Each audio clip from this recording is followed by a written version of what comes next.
ओम श्री गणेशाय नमः। ओम श्री सरस्वत्यै नमः। ओम श्री गुरुभ्यो नमः। ओम समस्त जन कल्याणे निरतं करुणामयं नमामि चिन्मयं देवं सद्गुरुं ब्रह्मविद्वरं हरिः ओम।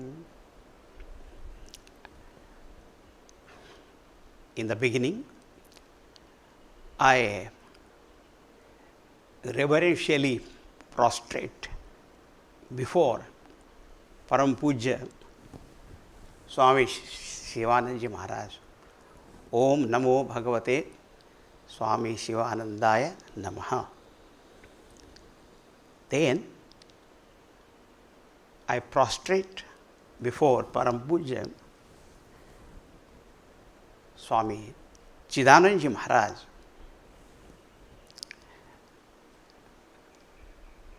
I am pleased to participate in this Chidananda Kathamritam retreat. Hearty welcome and greetings to all those who are participating in it directly or remotely. The most important memory that I have is when Swamiji Maharaj called me as his spiritual nephew. What a great blessing! Such a Mahatma establishing such relationship with me. So now he is my spiritual uncle. I did not have opportunity to live with him or serve him, but I would like to share few memories which are extremely important to me personally and also to our Chinmay mission as a whole. In the year 1993, our Sri Gurudev was on his American tour, and I had the great fortune to be with him. In San Diego, he suffered from heart problems, and as far as we are concerned, as we have observed, he was not conscious. What you call artificial supporting system and all that.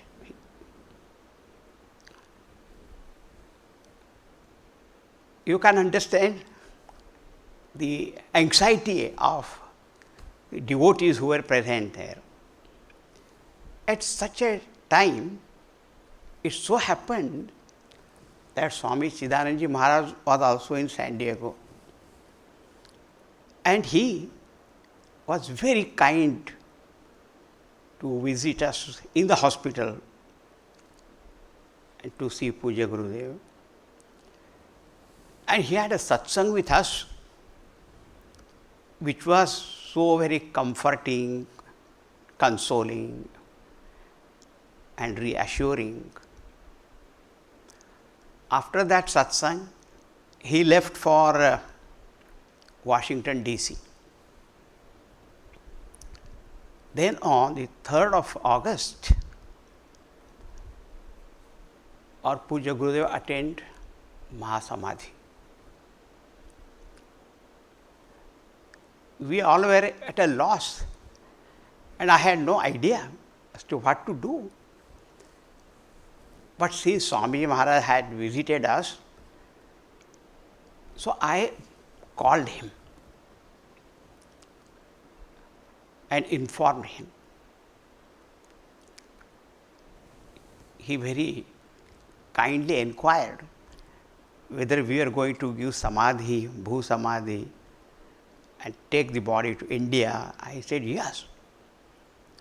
So he said, and see that the body immediately made in a sitting posture, because afterwards you can't do it.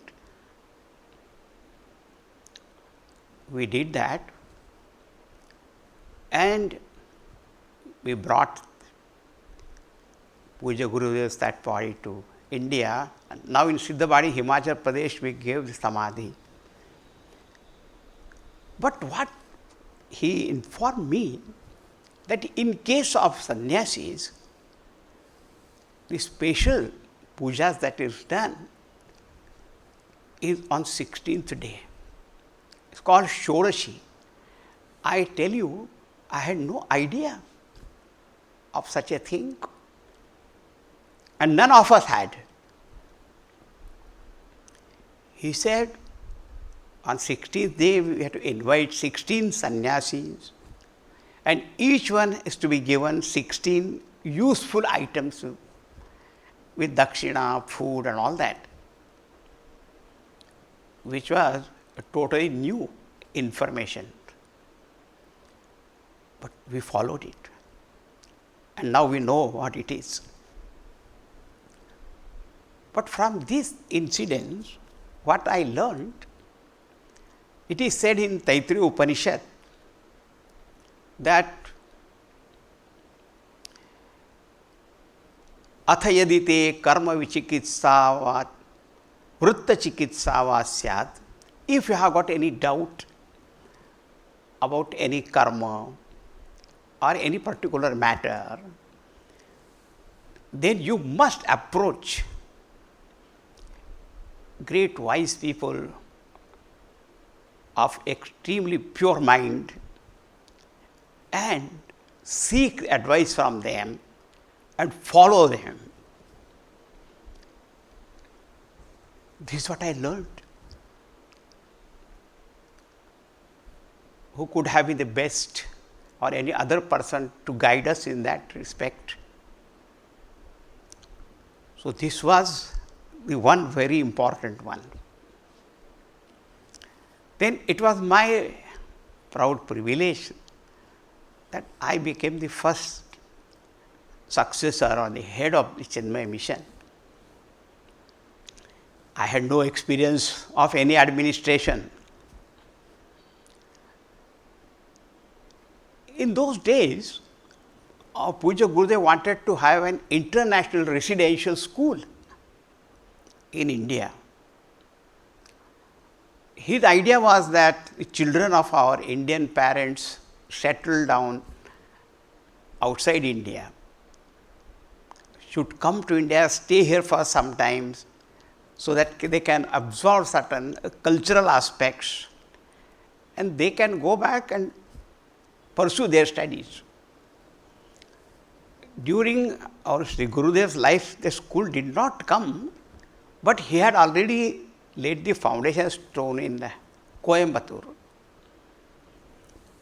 And by God's grace and Sri Gurudev's blessings, that school became a reality in the year 1996.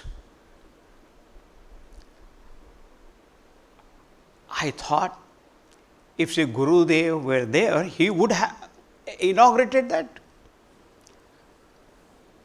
But in his absence, I could think of only Swami Chidanandaji Maharaj in his place to come and inaugurate this school.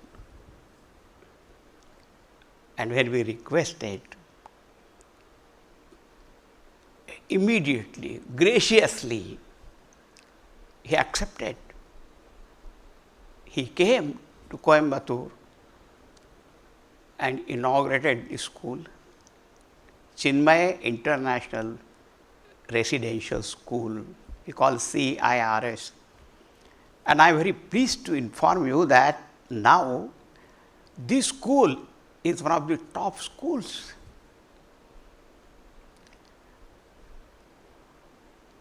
The blessings of great Mahatmas, they are evident. This is the second incident. The importance of blessings.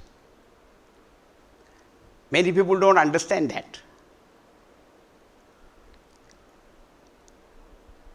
Then the third one.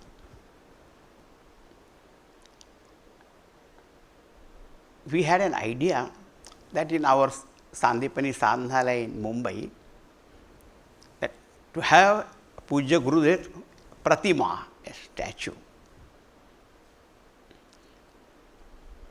Then again, who will do the unveiling ceremony? I was too young at that time. I say only Swamiji Maharaj should come and he should do that. Once again requested, again he accepted and he came.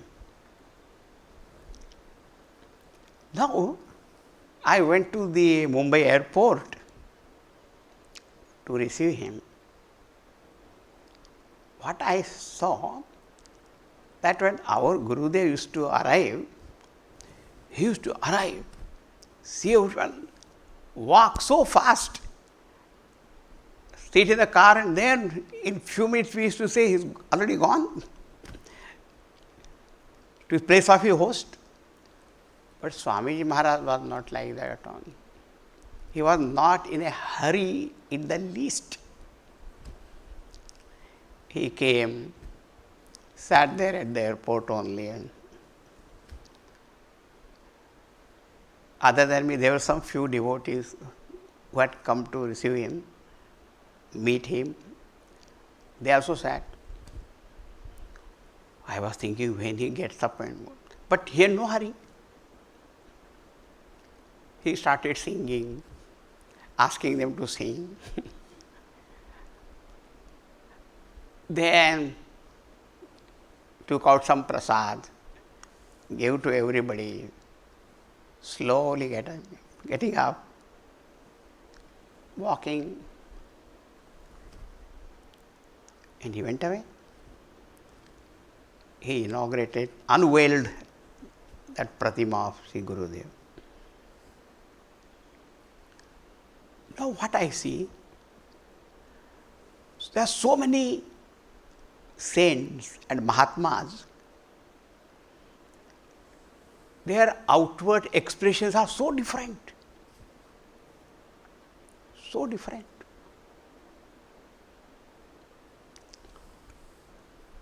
Everything is. And if we have only one particular idea of a guru or a saint, then sometimes we get confused. But we should not go by only outer things and differences.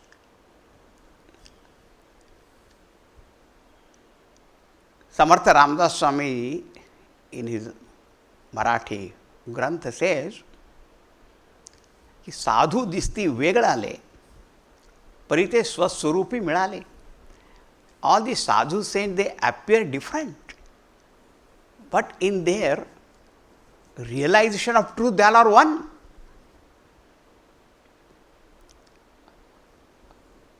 We should be able to see that light of divinity which shines in their heart, in their eyes and on their face. And just to be in their presence, as called a basking in their presence, it's sheer joy. Those who have experienced it with any such Mahatmas, they know it. I have no doubt. This is one more point. Another interesting aspect which I have found, that when he used to conduct satsang, Swamiji Maharaj, he may start speaking in English, he'll move into Hindi, sometime Marathi, Konkani, or effortlessly just. A person reveling. So why there should be any restriction? That was another very pleasing characteristic. Then I had an opportunity to listen to his talk in Mumbai. I don't remember many points, all points, because long time back. But one thing is in my mind. In our spiritual scriptures, it is said, that this whole samsara world is called dukkhalayam. It's an abode, a house of sorrow only. Dukkhalayam. Dukkhalayam ashashvatam. So Swami was speaking on that, and he said, it is not a wonder that there is sorrow. It is called dukkhalayam. He said, if you go to Vastralaya, what will you get? What do you expect to get? Clothes, right? And such material. If you go to Aushadhalaya, medicines. In Vidyalaya, education. He said, this samsara is called dukkhalaya. Dukkhalaya, there is dukkham, dukkham, dukkham. But how long? That is important.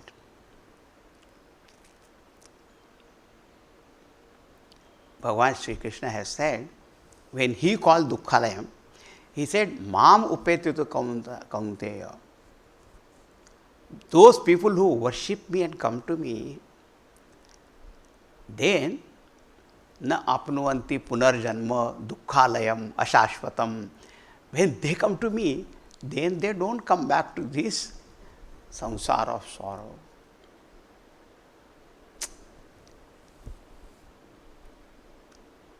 That's why it is repeatedly said in the Upanishads, the Bhagavad Gita, or Bhagavadadi Puranas, that this samsara is continuously changing, but our sorrow is due to our ignorance, born identification with the body and other things and our attachments. And when that ignorance of truth you call, or ignorance of that Paramatma, Bhagavan goes away, then dukkha ends, because when the cause goes away, effect also goes away. And ignorance is such a thing that once it is gone, it doesn't make a comeback. Because in the light of knowledge, ignorance cannot come back. So the Mahatmas, their teaching is very simple, but we find it very difficult because our own attachments are very deep rooted. But if we follow it, it will be most wonderful. Now, we find in our spiritual literature different words. Sant, Mahatma, Bhakta, Sadhu, Sannyasi, Guru, such words are there.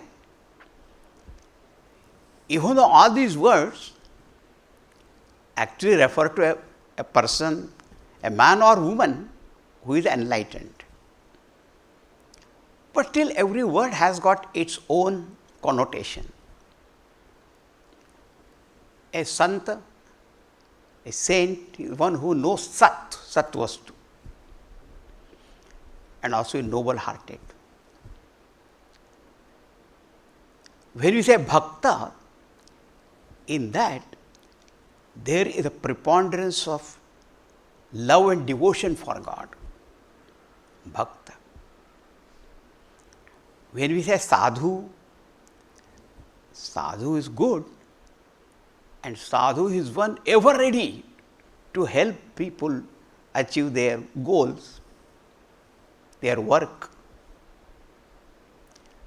Titikshavaha, karunikaha, sadhavaha, sadhu bhushanaha. The sadhus are such they endure their own sorrows, difficulties, pain and all that, but they are most compassionate towards the sorrows of others. Such sadhus are, they are great ornaments of sadhus, sadhu bhushana.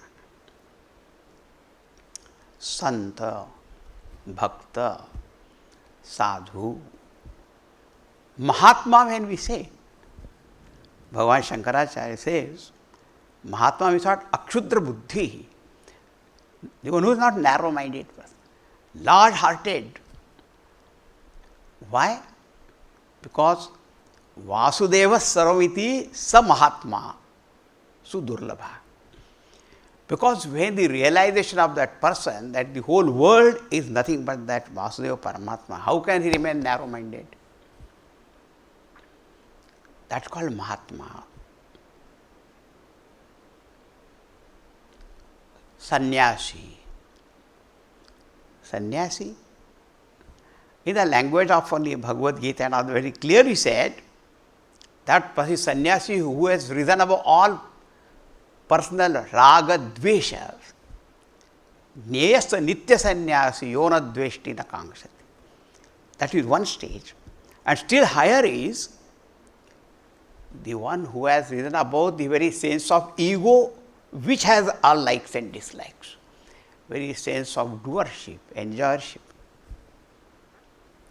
Sadguru, the one who enlightens his students, disciples. Now I was thinking, in what class I will put Swami Chidanandaji Maharaj. Then I say, we can't make any distinction. He is Santa, Sadhu, Bhakta, Mahatma, Sadguru, Sannyasi. His Guru Bhakti is very well known. Guru Bhakti of Param Guru, Swami Shivanandaji Maharaj. What they call all in one.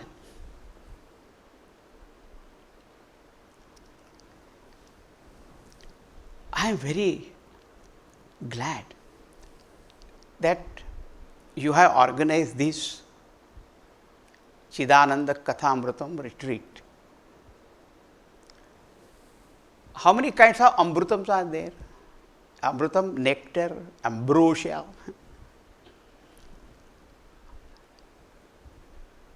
The famous in the Puranas is that of the churning of the Milky Ocean and that Amrita came, but it did not do much good to anyone.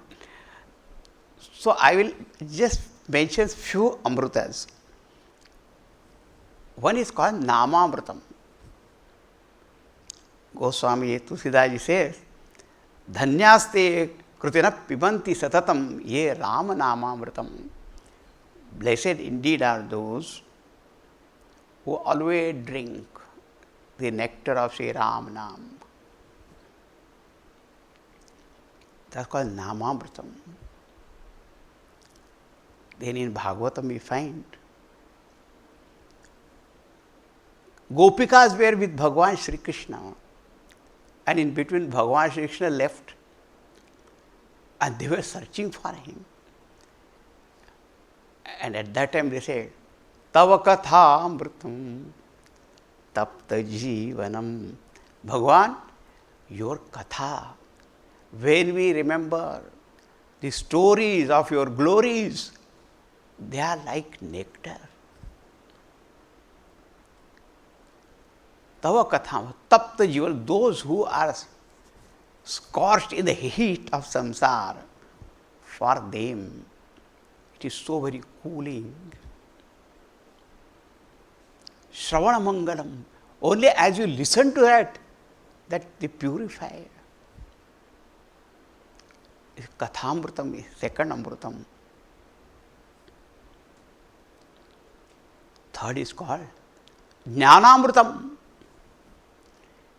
the nectar of knowledge, self-knowledge,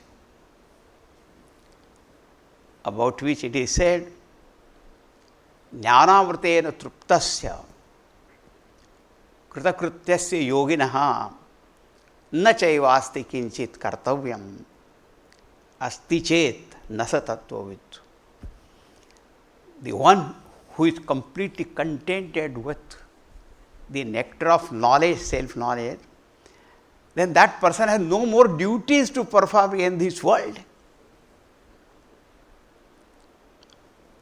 Kartavyam is there as long as there is praptavyam. As long as there remains something to be achieved, there remains something to be done also. Jal labdha na paro labha. But the Paramatma is that gain, having gained which there cannot be any greater gain. So what do we have to achieve? Krutakrutya. If someone says, the shloka says, that if someone says or feels that I have got knowledge, but still I have got duties, they say that that person does not know what truth is. Asti chet na tattvavit. But at the same time, I would like to tell one Shastra Siddhanta that even though for such a person who is enlightened and nothing more to achieve and no more duties, but still there remains one duty. Not to achieve anything new, but to express the gratitude towards that Guru, that Bhagwan, and to that Vedanta Shastra, from whom that student got all this knowledge. And that gratitude is there. And the Shishya says, when Bhagwan Sri Ramchandra ji got knowledge from Vasishtha Rishi, which is famous in Yoga Vasishtha, he says, Hey Guru, by your grace, now I have no more duties to achieve anything for myself. I am beyond all the injunctions of the Vedas. But now what you say, that is vidhi for me. That's a command. Your wish is my command. And what you say, don't do, that's another command. That is called Guru Bhakti. That's called Kritajnata. That is called surrender. All those who are such Mahatmas, you read the biographies of great saints, you will find all these qualities in them. And so this Kathamritam retreat will give chance to all devotees to remember their days they must have spent with Swamiji. They must have served him, and what all blessings they received from him in so many ways. I am sure this retreat will be very, very spiritually enriching, elevating, enlightening.